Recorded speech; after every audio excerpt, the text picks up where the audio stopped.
Hello, Star Wars fans. Welcome back to another episode of the Starlight Podcast. We are back with a full crew once again.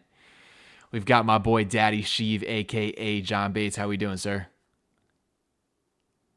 Doing good. How you doing? Doing all right. And of course, we've got the Master of the Dark Temple, Lord Dagovere. How are we, sir? Yeah, we doing good. I just want everyone to notice Wicked in the back over there, okay? I woke up at like 6 o'clock in the morning to get it, so I'm letting y'all know. Ooh. I got it. Let's go, dude. Let's go. Cool. Listen, we're in here for another good episode of the Starlight Podcast. We're going to talk some Star Wars. We're going to talk some news, and just kind of wanted to start it off. The biggest thing. Oh wait, why is there no desktop audio going on here? Oh, interesting. Oh no, we're back. Stop it, count. No, we're back. Oh, we're good. It was okay. Yeah. We're good. Wanted to start it off with some news. We've got Star Wars: The Acolyte producer Leslye Headland. She a writer as well? Yeah, writer, director, everything. She came out with a couple of statements talking about The Acolyte and its cancellation. We have a couple of quotes here. The first one says, talking about the cancellation, "I was not surprised by it. I think I was surprised at the swiftness of it and the publicness of it. I was surprised how it was handled, but once I was getting particular phone calls about the reaction and the criticism and the viewership, I felt like, okay, the writing's on the wall for sure." Damn. Kind of wanted to go. We can go over that first quote. Let me actually give you a second quote too, just so we get the entire thing on the table. Yeah. Quote: "The viewership was a little muddled for me, because, and this is my understanding, with Star Wars, you're not just measured with the marketplace that you happen to be in all the time. You're measured against every other Star Wars show. We hit the Nielsen's a couple times, not every week or anything like that, but a couple times it poked through. I feel like for a launch of a first season show that was trying different things, I think it could have been worth it to allow the audience it was meant for to find it, but that wasn't up to me, so I fully respect the decision, even if I'm sad about it." What are your initial reactions to that?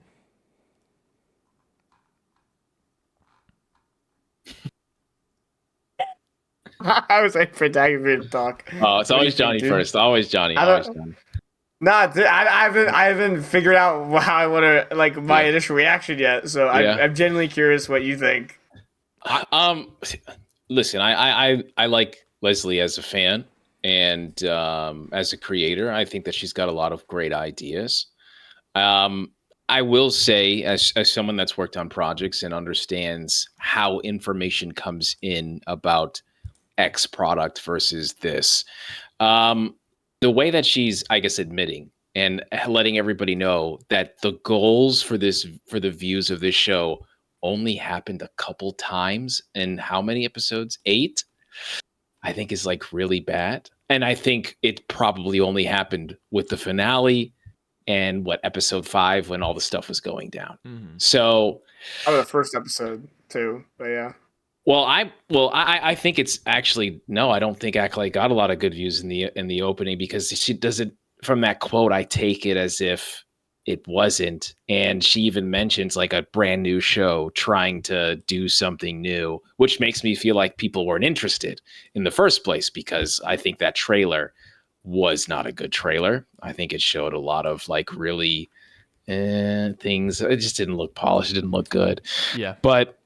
Even still, I feel for her, because I wish J.J. Abrams knew as much about Star Wars about her. I wish Rian Johnson knew much about Star Wars as her, because those guys are not playing D&D and Knights of the Old Republic like she is, Right. And it's not it's not a shot at anyone. It's just Leslye on paper is the ideal director that I would want for any of these projects. But it's clear that whatever happened in the writer's room or the final product and the execution, she knew pretty early that this show was not going to get renewed. Yeah, and I think she puts it well when she talks about how I agree with the fact that she should have been allotted a little bit more time and a little bit more grace to move the character and the story forward. But she understands that Lucasfilm is cutthroat when it comes to performance. And there was I think it was a loud minority of fans who were just being extremely toxic towards it. I don't think the average Star Wars fan had that vile of an opinion towards it to what I agree. To what the actors were receiving, to what I'm sure she was receiving. Leslye Headland is not stupid. She realizes what a show has to do to continue. I'm sure, like she said, she's disappointed, which some of us are disappointed as well, that these stories will not get to continue. So, but like she said, the writing was on the wall. The public opinion of this show was absolutely in the gutter. It was bad. Yeah, and I don't think, like I said, I'm gonna jump. Yeah. I don't think it's the average Star Wars fan does not have that bad of an opinion that the voices that were the loudest were saying, but this show could have been executed way better. And I'm not exactly sure whose fault that is, because it had the ingredients to be something really, really special, and we didn't get that when it came to the screen. And I don't think it started with the marketing, in my opinion. I think we didn't get enough hype on that show. The show didn't look that great. But the stuff that is in that show that is really good is top tier. Like, the choreography is fantastic in that show. I think Chimera is fantastic in that show.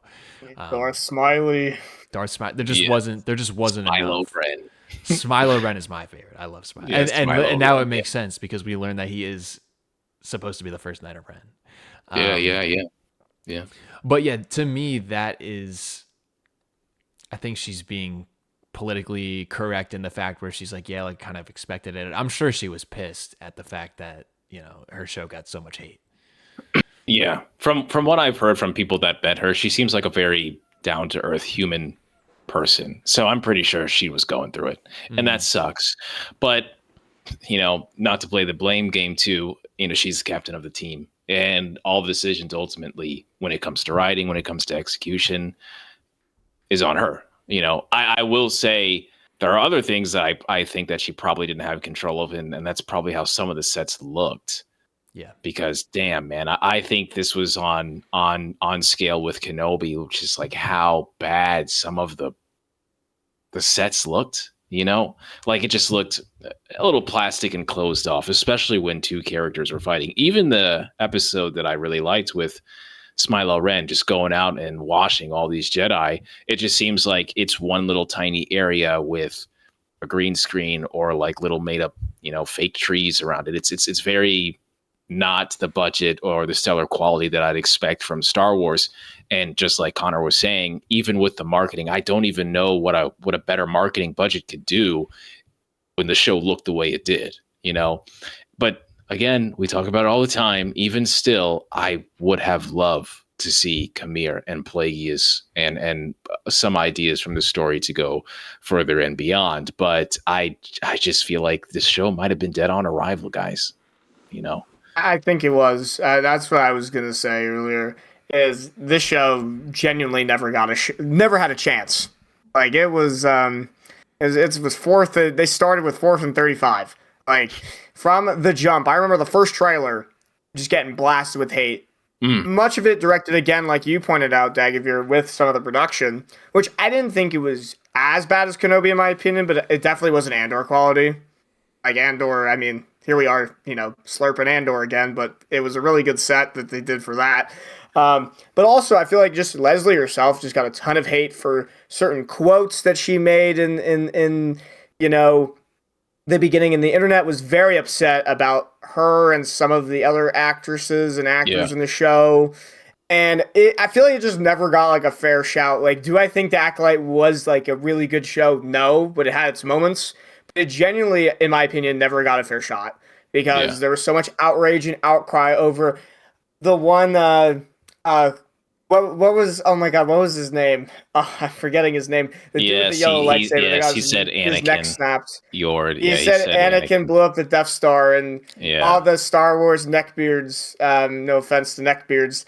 Got very upset about that. He doesn't know Star Wars. He said Anakin blew up the Death Star. Like stupid stuff like that. Like, yeah, he made a mistake. Harrison Ford does not give a crap about Star Wars, and you don't mind that. I just feel like that, and then other quotes that came out. Yeah. Just were blown way out of proportion. So I agree with you. I think it brings out the worst part of the fandom. I think it brings out the worst part of the fandom. Oh, so toxic. It did. Yeah, this was ridiculous. Certain people aren't allowed to be stormtroopers and Jedi type of vibe that I got from it. And I felt like at the same time, it's just I think some things are scrutinized way more than they should be, and the Acolyte was. Reckon I will say that I don't think you can criticize the Acolyte enough, at times, but I also think that the way people criticize it was just unfair. I like just straight up like why do I care about Patty Mundy's age? Like that all of a sudden became a huge talking point. Like, guys, who cares? Now I admit some of the stuff with the witches and some of the writing of the show is not great, but that in particular like blew my mind that suddenly everybody was a philosopher expert on Kiadi Mundy's age, and that was a huge problem. I don't know. That was But I think also while that is interesting, and you're giving me PTSD right now, I feel like sorry, bud. No, but I feel like I think that's the problem, in my opinion, why the show just was not as good as it should have been. I think that when there's cracks on the wall and it's coming undone, this is just a contribution of that, because all these things, it's like a culmination of the mistakes that were made, whether it's the writing, whether it's the choices, whether someone may not have been experienced enough and they were in the spotlight in the show, whatever it is. This is just me giving examples. I think that just makes everything else, like the actor for Yord saying that stuff, like Amandla saying we want to make white people cry, which isn't even relevant to the goddamn show. It was just, it was a whole other production for another show. It's just when people want to hate something and you're giving them excuses because the show already, they're going to find things. And I think Acolyte was a major target right off the gate immediately, which is crazy because when that poster came out and there was no trailer whatsoever, everybody was hyped for the show, and I remember, funny enough, being in production for one of the shows that I was working on. Can't talk about it, but you guys know. I had people in that production room asking me why the trailer looked the way it did, and they were asking me for like in-lore answers and also out-lore answers, and I was just like, I don't know, man, I don't know, Yeah. There's another quote that she has. She says, really the whole thing with the Acolyte was a major risk. It was a new part of the timeline. It was all new characters. It was a part of the lore where you couldn't use Stormtrooper. You couldn't have the reference of the politics of the war that Tony Gilroy has brilliantly exploited in such a way, a genius way in Andor. But all of that iconography and all those visual references are original trilogy references, and our references were the High Republic novels and the Publishing Initiative and the prequels, specifically with the lightsabers. I don't know if I agree with that. Dagovere said, hell no. All right. So I think that she's half right. Yes, of course. Andor is fine. That's in the original trilogy. Yes, that's the bulk of the success of which Star Wars comes from. But this is an opportunity for you and everybody else in Star Wars to get hooked on a new era. That was the whole goal. And yes, this is at the end of the High Republic, but it doesn't need to be the complete foundation that you build on. There's other eras in Star Wars, including the Old Republic, which I mean, and she talks about Knights of the Old Republic and characters that I'm pretty sure 90% of Star Wars fans don't even know about. I feel like that should also have been a parts of her sources and things like that. I mean, like, one of the quotes I think she talks about in this is like swinging for the fences and doing everything possible that she wanted to do. But did you really? I feel like you maybe in some aspects that you did, because there was some great ideas and some ideas that I question. But I feel like there probably could have been more versions of what you understood from the source books Leslye, and D&D sessions, and also Knights of the Old Republic and other expanded universe video games that you said yourself that you love, and you convinced me that you did. So I feel like there is so much other lore that you could have gone with, even though the era in which the story was being told was the High Republic. Mhm. I feel like that's a cop-out for perhaps maybe decisions that were made via writing or story. But that's just me. I That's just agree. me. I was going to say, I think it also is a little bit of a cop-out because I think an important thing to keep in mind is I feel like a lot of criticism with some of the decisions that she made with the show is, yes, it's a new era, so you might not have certain things to reference, but it leads up to things you can reference and things you do understand with the prequels, with Plagueis, with these things. And I feel like that's where some outrage came of those certain decisions about how it's impacting the main line of Star Wars. Yeah. Especially with the agree. twins. I think that's where a lot of criticism came from. Yeah, I don't know how much we want to talk about this. I'm okay with talking about it more because I know, Connor, you want to say stuff. I'm sorry. But I don't think the twins is a bad idea. No. I just dislike the way it was executed. I am not one of these That's people. my thing, too. Yeah. I think yeah, it was executed. It could be better. Yeah. Well, my thing is like anyone out there saying that the twins make Anakin Skywalker less special. I think they're not watching. Yeah. To me, it made Anakin more special because these kids were not given birth by the Force itself. They were cooked up in a lab and by someone that is thinking that they understand the Force, which, by the way, everyone in their depiction of the Force in Star Wars is wrong. So I didn't have a problem with this person, this witch, playing God, while we also know Plagueis is in the background with Tenebris doing all these things. Yeah. Of course, that's not explained well in the show, but I thought these were things that were so obvious, but again, it's just one of those things on top of everything else. That's just a target for you to destroy the show. Yeah, it really, I think, was the perfect storm for the worst part of the fandom. Yeah. I really think that like we talked about before, the show wasn't that bad. Yeah. It wasn't as bad as everybody was talking about. There were some really cool things, but it is just frustrating to look back on that era of Star Wars as a fan, and it's almost like shameful to see exactly like the product wasn't great, but the reaction to that product was 10 times worse than it was. Worse. And I remember making a video like analyzing the Acolyte, making a video of like analyzing in episodes, and the ratios are like, I don't know.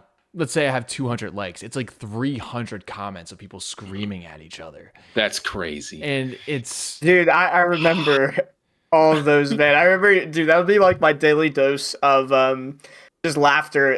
You'd make an Acolyte, you even say the word Acolyte, and you would just get people freaking out. Oh my gosh. Because you even dare to talk about the show. Yeah. No, I agree. It's ridiculous. It's sad too, because I know Leslie's very intact to the community, so I know that she's watching some creators and everything, and I'm one of those creators that a lot of people, not a lot of people as everybody else, but people were watching my reactions and they were excited to see my reactions. And then when someone like me is like, yeah, I can understand the hurt, but I feel like at the end of the day too, man, it's like, what were we doing? What were we doing in the writer's room? Where were the Lucasfilm notes? And I personally believe, and this is just my opinion, I'm just a guy on the internet, you don't have to believe me. I personally believe that maybe Leslye was probably given too much power. I'm not saying she's a bad director. I'm not saying she's a bad writer. But in my opinion, this is the Disney Plus version of The Last Jedi, where I think someone comes in and maybe perhaps they're not guided as much as they should be. Because I would love Leslye to come back with Tony Gilroy or someone else or Jon Favreau. And I would want that because I think this person knows more than certain people at Lucasfilm at times because of what they did and what they like and the eras that they enjoy.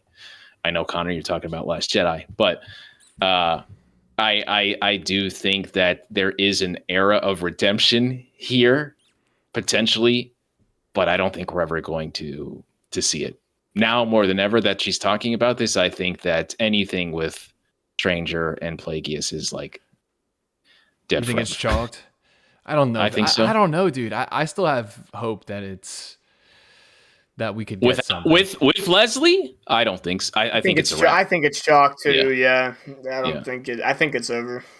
Because like it's not like Ben Solo or something where like 70-80% of the fans actually liked him. You know, this is like bro, I would say that it's probably 40-60 of like people that liked it and want to see more, and then people that just hate it as much as Disney ruined Star Wars or whatever, you know.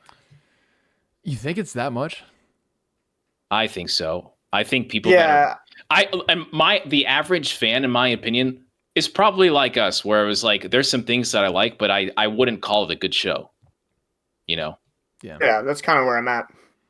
But yeah, there was really loud, dislike towards it. But yeah, I think I agree, Dagovere. I think more people disliked it than liked it. I don't think it was the best show, but I feel like it's not as bad as like we've kind of been talking. I don't think it's as bad as what you hear. And that's just one of those things where like the reputation of the show, and I think it's just ruined any potential. Yeah. And and like if outside of like the Hunt for Ben Solo, like this was my Hunt for Ben Solo before that. It was I wanted to see Quamir and Plagueis because that's what I really want, dude. I want, and they're still making merchandise of this. I really enjoyed his character. Yeah, I would like to see him in something again. Yeah. I think that should be commended. That is, in my opinion, one of the most awesome villains / Darksiders that we've had in live action. So I don't know, since Kylo Ren, episode 5 when he just fights all the Jedi, man, that's still in my head. Yeah. That was one of the best parts of the show, man. When he just kills all the Jedi. Exactly. And that's why I can't say like this show is not all bad. It's got problems, but I wouldn't want to give up on it just because the first season kind of sucked, But still, the way it ended, it's like anticipating. Yeah. Give me more Chimera with the shirt off, please. Thank you. Dude, I still remember your TikTok when you, I think Star Wars commented on it, when you went like, oh no, he's hot, from SpongeBob. Don't be intimidated, Squidward. Try to imagine him in his underwear. Oh no, he's hot. Oh no, and he's got 2 lightsabers. Oh my god, dude. Yeah, shout out his Shoto blade, bro. I love that so much. All right, so I will say this. Leslye, if you ever listen to this podcast and listen to little old me, I don't know if that was like a out-of-pocket, like, game, like we're talking about 1980s official Star Wars comics with the Dark Lady of the Sith, Lumaya, okay? And if that was actually like an ode to Luke Skywalker using his red Shoto that he had to use to defeat her, if that was... This is the type of shit that I want, Dagovere said, if it is, I'm back in. Yeah, he's locked in. He's back. That's how I am, bro. But I love Quamir. I like.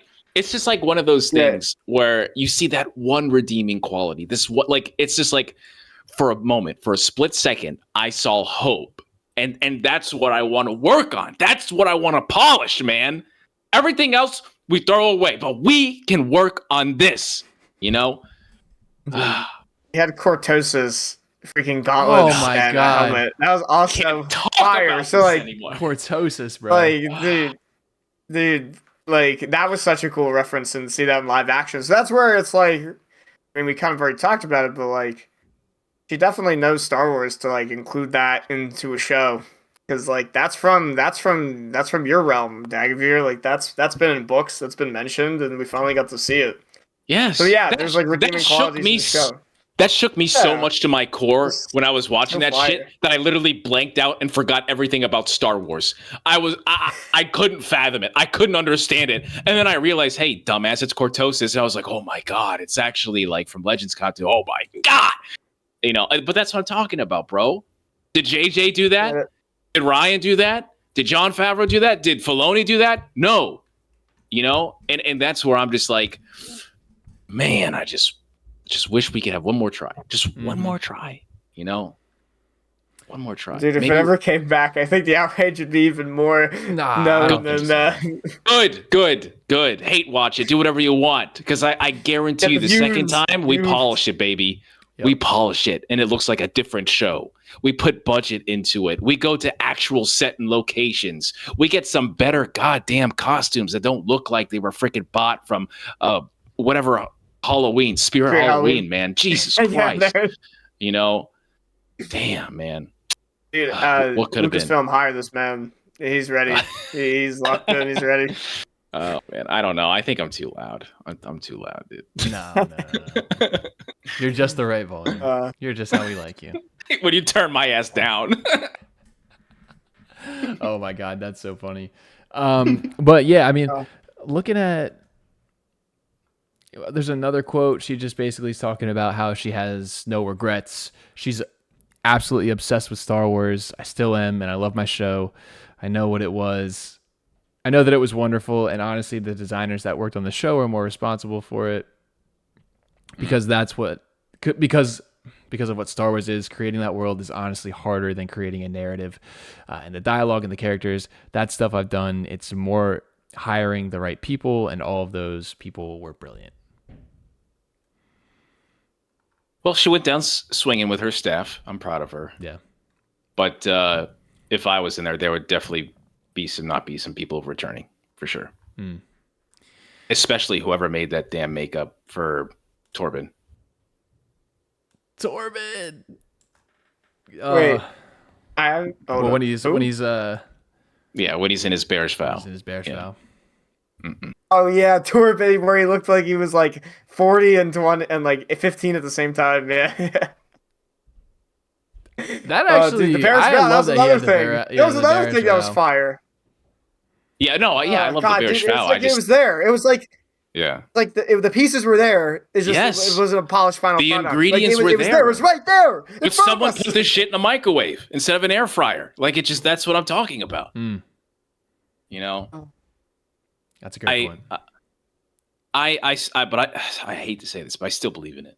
Like I still, but I'll be out there in the rain when no one else. I believe in the timeline. I would love to maybe see a comic or a book, or maybe even an animated show. Like, just give me some more of Guymere in this era. I'm still interested. I would say. I don't think they would make a second season. How about this, Lucasfilm?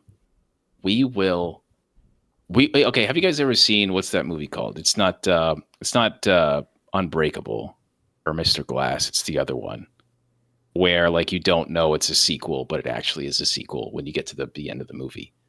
And it's like, oh my God, this is in the same universe. So we'll make a brand new show and it's 100 years after the Acolyte. And it's just going to be Jedi that are slowly getting hunted. Wow, it sounds familiar, right? But it's completely new cast, completely new everything. But you find out the slasher is Skylo Ren. And then that's when you realize, holy shit, this is Acolyte Resurgence. But it's just the same character. Plagueis is about it. And you slowly start to realize there's other renegade Darksiders out there trying to compete and destroy Plagueis because they realize he's a Bane-Knight Sith from the Rule of Two, and they think that is sacrilege, and they want to eliminate him.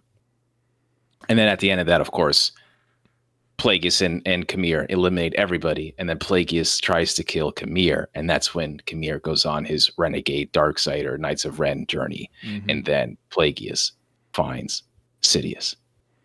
There you go. You're welcome. We'll talk about it again. Enjoy. And Khmer says, I'm gathering a team. That is cool. Putting together a team. Touch the shadow. The dark side. He's creating the Dark Side Avengers. Yeah. I mean, you could even get him doing the Acolytes beyond of the Beyond before anything else. Yes, good shout. Yeah, boy. We know our stuff here. Darth Noctis. Where are you? Yeah, dude. I don't know. There's always potential, but I guess that's the whole point of being fans is you theory craft and make stuff better than it actually is. Yeah. I agree. Let's move on to our next story. All right. Dagovere, I'm going to let you take the wheels on this one and kind of explain what happened with Star Wars Visions and the stealing of ideas, accusations. So if you guys haven't heard, Star Wars Visions Volume 2, Studio 88, I believe, is right now the culprit for not only using inspiration from a fan film, which isn't the illegal part, but it literally copied frame by frame an entire action sequence in their animated short for Visions Volume 2. I think this is despicable. I think that not only is it a stain on Star Wars Visions, but I think it's also kind of a stain on the Japanese anime, which it is completely unaffiliated with. But the whole thing that we have right now is a Star Wars fan filmmaker criticizes Disney for allegedly stealing his self-made battle scene in its entirety, and you can go back and watch it. It's literally frame by frame, like caught in 4K, guys. Like, it's really bad. Comparing his own short film with the footage from Star Wars Visions, he points out they haven't even changed the camera angles, and it's true. Bar for bar, copy paste, paper on paper, trace this shit, guys. It is bad. Guilty. And every time, I was gonna say every time somebody says bar for bar, I just think of Soldier Boy, word for word, bar for bar. But that's literally what I mean. I saw the side by side, and it's genuinely the same thing. And that's kind of wild that they're just gonna rip off some kind of fan film and try to like pass it as their own. Like, I don't know like what legalities behind that. Like, it's like a fan film, but it's just literally blatant stealing, and it's not a good look on that studio. And this was in Volume 2, correct? It wasn't in the most recent one. Like, the studio didn't make one for Volume 3. This has no affiliation whatsoever with Japan Studios and Season 1 or Volume 1 and Volume 3. Volume 2 was a complete unaffiliated initiative.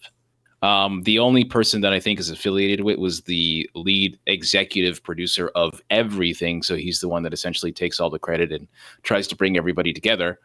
The studios, however, are the ones that did this. Someone, whether it's animation or something, and I know for a fact because I've worked on these things, and everybody is using something for inspiration. Everybody is using books and cameras, and even like one of my jobs as an assistant, funny enough, was like taking things that I thought was amazing from movies, from anime, from wherever, and putting them into a huge drive and to go over and say, hey, they do this, they do that. I was educating people not just on the movies or the animes or the video games, but also in lore. So you can amplify, so you can bring these ingredients, and then they have the director and the action and everybody else have their spin on it. From there, you would hire like stunt devils, someone's like basically like a Ray Park that's like a wushu master and does all these amazing things and stunt devils, and then they would like basically be directed by the anime studio, and then you would draw that in animation and previs. They literally just copied this. They literally just, there was no part, that creative process was non-existent essentially at that point. I am just so embarrassed as a Visions enthusiast. And I think this is not good. Like, Studio 88 should absolutely, in my opinion, like probably never be worked with again. In my opinion, that's like, I just don't think that's okay, guys. You know? Yeah, to me, it is the most.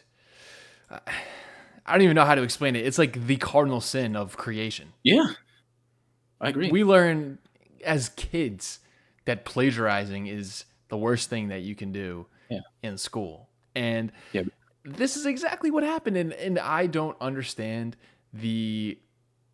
how it gets to this.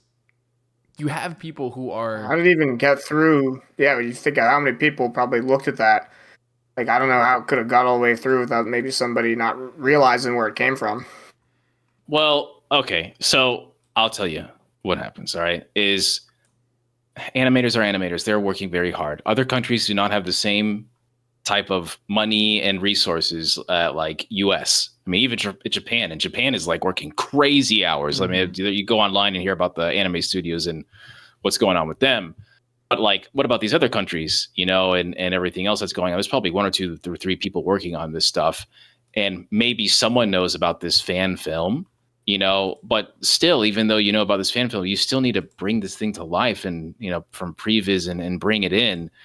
Personally, I don't think like an executive director or an executive producer at Lucasfilm is going to know what's going on because they're not paying attention into fan films. They're not, and it's also crazy too that Disney can also like countersue if they really wanted to, because it's not like it could be like Nintendo where you leak something or you make a fake game and they're going to send your ass to jail, So there's a really interesting part where Star Wars fans are making fan films, and we've seen what happens with other fan films that get too popular and how they get upset about that, I think fan films are amazing, and it's a great resource for people to do what we do, but on their professional level. Right.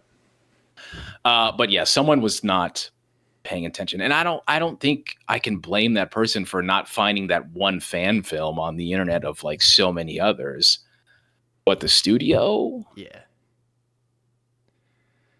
yeah, I don't blame. No, I do not blame like Disney or those people.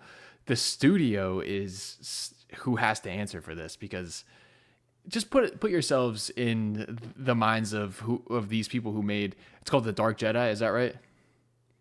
Yes, this was the one that was, I think he said, what was the city before that? Gallic? A Jedi in Gallic? I think that's what he said. So, but yeah, it was one of those. It was the second season one, but yeah, go on, Connor. Yeah, put your mind into the people who made the fan film, and all of that hard work, all of that creativity that you put into that fan film, which you're not going to make money from because you're not allowed to. It's basically a passion project for people who are fans of Star Wars and trying to promote the brand of Star Wars. And all of a sudden you see people who have tons of, money pumping into making your story basically and your choreography, and they are profiting off of it. There's nothing really that can be done with the exception of just pay them a shit ton of money. That's the only thing that you can do on that end. So it really is just like a terrible, terrible situation all around. Yeah. I think what's worse is like, this is the one we know about. Yeah. What else is there? I think that's the biggest problem too. And I remember that guy that I think was the executive producer of that studio, where he was like, I hope you guys like this character that we made, this villain, because I really like this villain. But now all I'm thinking about is this, and I did like that villain. I was upset when they killed him off in that episode too. Oh, I like that. Yeah, I like that one. Yeah, and now all I'm gonna think about is this and not what the actual like story was. Yeah. It sucks because I'm sure there's people that put their heart and souls into this, but then now this is going to be the only attention that this gets. Mm-hmm. Yeah, I guess maybe like one person's decision to like steal that is now impacting everybody else. Whoever that person is, I think you got to go look at all of their other work. Yeah. Oh my God. If you're deciding to steal and blatantly copy this for Disney and Star Wars, which is the biggest IP that you can basically possibly make content for, what else are you stealing for inspiration? Everything should be under the microscope at that point.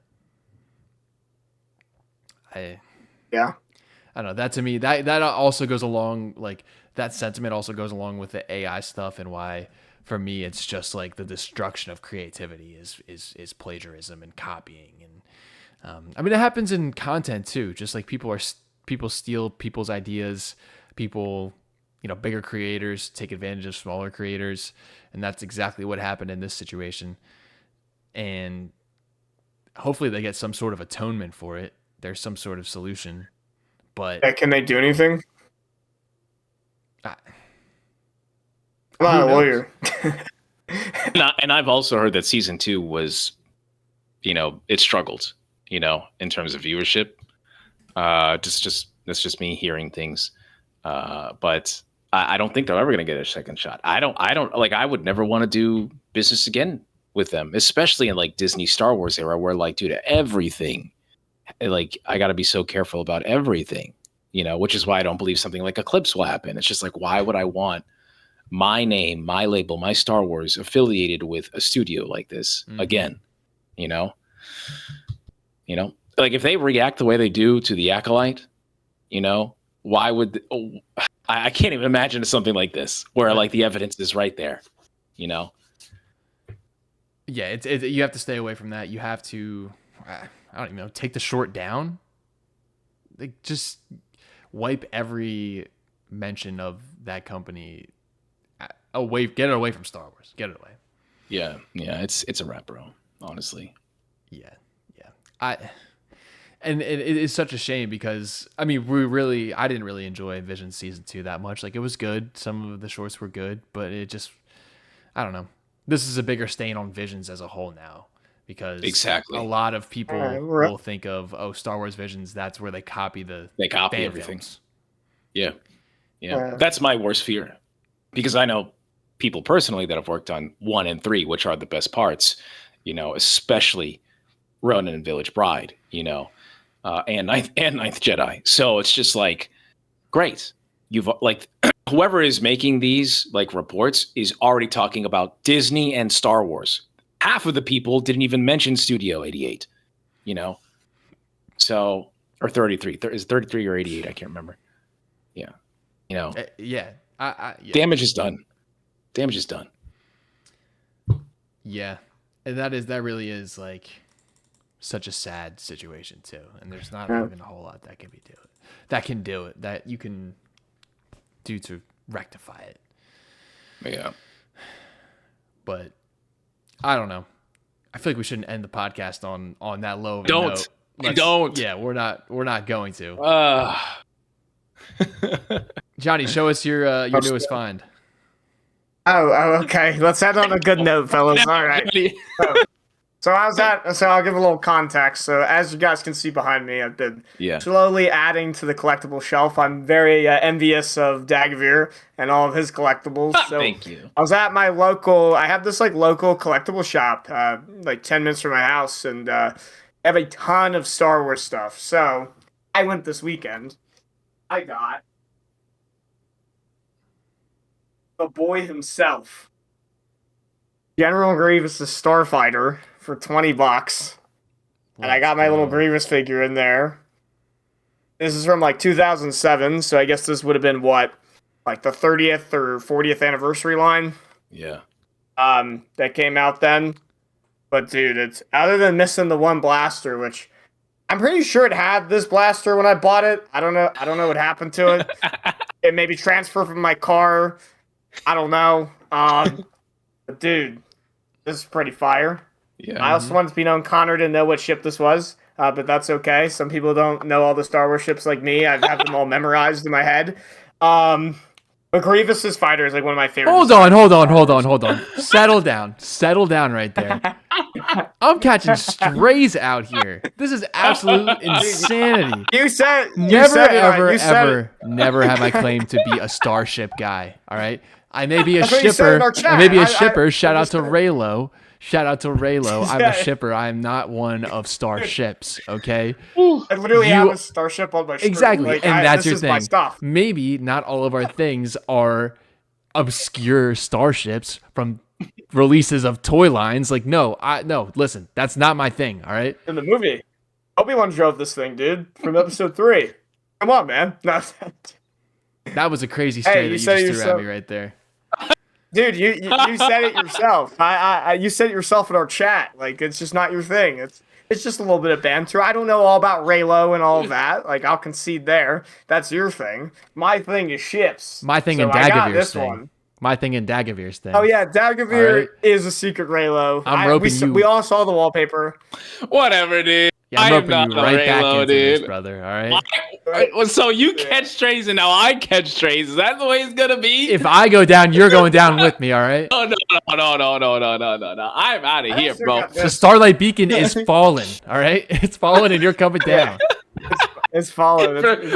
Dude, Connor's going around like Elzar Man chopping people up and he doesn't even know who they are. Yeah. Ridiculous. That was insane. Yeah. Ooh. I also got this for $5. It just sits on my shelf back there. Let's go. Why not? So, I love it.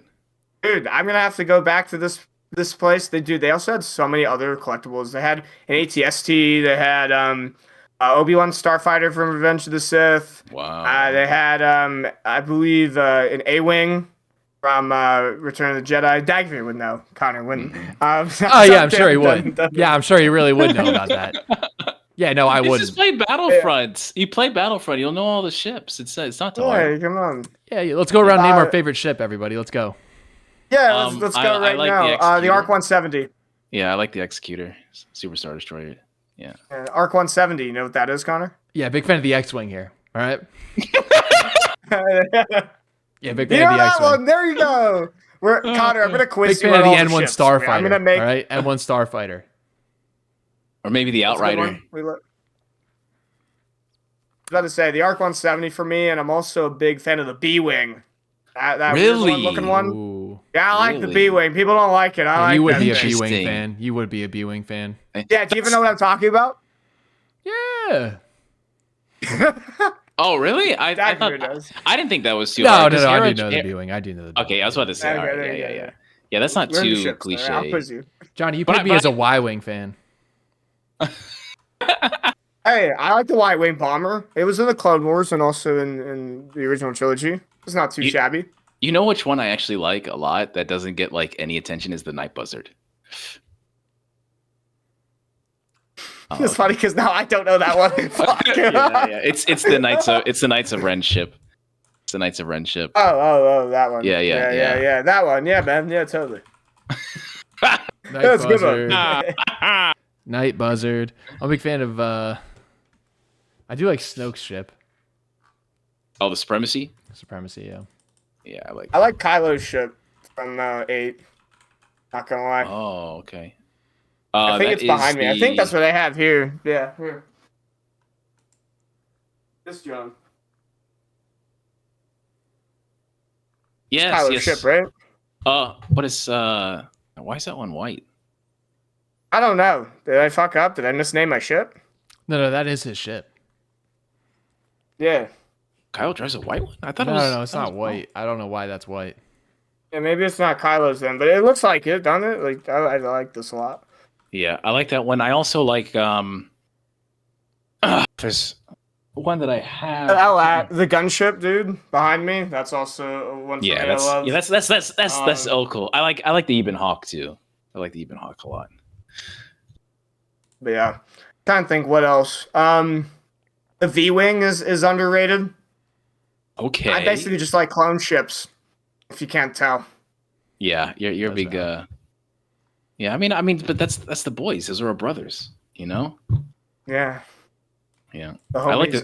it. Also, Yeah. the oh my god, now I'm forgetting ships, and I'm gonna get roasted. That's the torrent. Oh my god, what's it called from Clone Wars? You know what I'm talking about? Torrent. V19. Yeah, the V19. Let me see. It's from Clone Wars. Oh yeah, that's the V-wing, is it not? No, the V-wing No. is. Yeah, this is the proto TIE fighter. This is like Yeah. the precursors. Yes. Yeah, that one was always one of my favorites too. Yes, but the V-wing is what we saw in Ahsoka, I think. Or is that the A-wing? Oh my god, no, Jesus. Nah, the A-wing we saw in Ahsoka. I think the V-wing is from Revenge of the Sith, and that is I don't know if it's a precursor to anything. I'll send it in the chat here. Hello. Sorry, I'm here now. Okay. From StarWars.com. That's right. It was the E-wing that was Yeah. on Ahsoka. I love that one. It was the That E-wing. Yeah, that one's sick. Connor's like, all right, bro, I'm out, dude. Deuces. Yeah, Connor's like, all right, I want to go back to talking about Yeah, can we talk about lore? animation. We Yeah, can't talk for about real, ships for anymore. real. No ships next podcast. All right. No ships next podcast. Comment your favorite ship if you watch this far. I Yeah, wanna come know on, your favorite ship. Let's go. All right. Yeah, let's see if all Connor right. knows it. The answer is no. Okay, the answer is no. But no, I think I think it's a good place to wrap it up. Yeah. Yeah, it's good. Connor, you learned some new ships today. Let me know your new favorite ship later. Yeah, comment Yeah, down I'll below. quiz you. Comment down below your favorite ship. If you're listening this far, we appreciate it. Dagovere, where can they find you? At Lord Dagovere, just about anywhere you have internet. And also, Leslye, if you're out there listening, fam, just hit me up. Just hit me up, bro. We'll get this going, okay? We'll talk about it, okay? Don't worry about it. All right. He's got a lot of good ideas. Hire this man. Jonny, where can they find you? At Daddy Sheev on TikTok. I probably will never post, but you can find me there. I'll be reposting all of our clips. As I do, don't forget to check us out also on TikTok at the Starlight Pod. Damn right. Let's go. Follow me at Jedi.Connor everywhere. Follow us at the Starlight Pod. We appreciate all of y'all for light and life. Have a good day.